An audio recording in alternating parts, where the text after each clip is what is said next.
Using the library inside of Flash to show you how to edit and duplicate symbols. So the library, that's this thing over here, and I have some symbols already made into that. If that's not showing up, just go to Window and just choose Library. You can drag that over there, or it'll usually put it over there.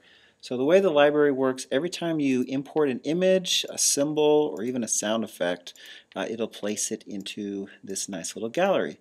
And the beauty of this is when you want to use a character somewhere else in your animation or an object that you've already drawn, you don't have to redraw it. If I were to come into, I'll just go into this scene right here. If I wanted to put a snowman right in front of this car for it to hit, all I'd have to do is create a new layer. Go ahead and name this.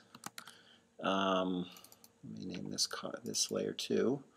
All you do is just create a brand new layer for it, and all you need to do is from your library over here, locate that object, click and drag, and you have that object there. You can grab as many out there as you wanted to put in the way. So that's very nice use of the library.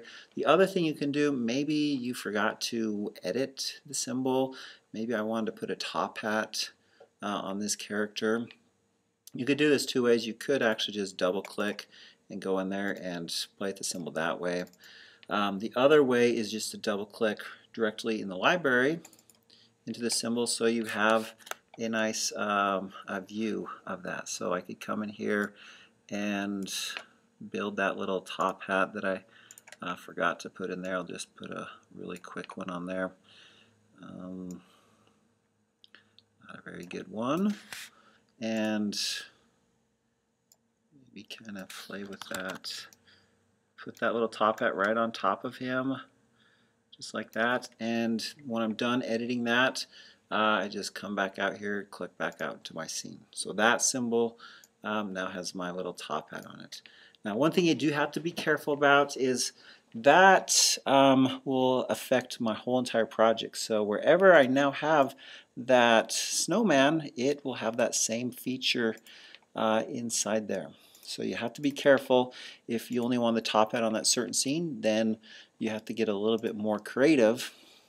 And so if I wanted a snowman with the top hat and maybe his brother snowman, he doesn't have a top hat, I could go back into the library, and I don't want to redraw that snowman. I just want to have an exact replica of him without the top hat.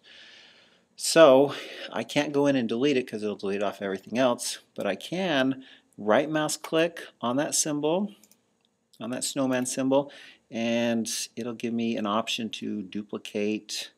Actually in there I can rename and do all kinds of other fun features. So I'll go ahead and duplicate him, and I will name this Snowman 2 or Snowman without a top hat, whatever you want to name him. So I can now take that, double click inside that symbol, remove that hat off that, go back out of there, and now if I want to place that other snowman in there without a top hat, I can just click and drag him out to that spot, and he's pretty much the same snowman but slightly modified. So that's kind of a nice thing about your library, and that's how you use it.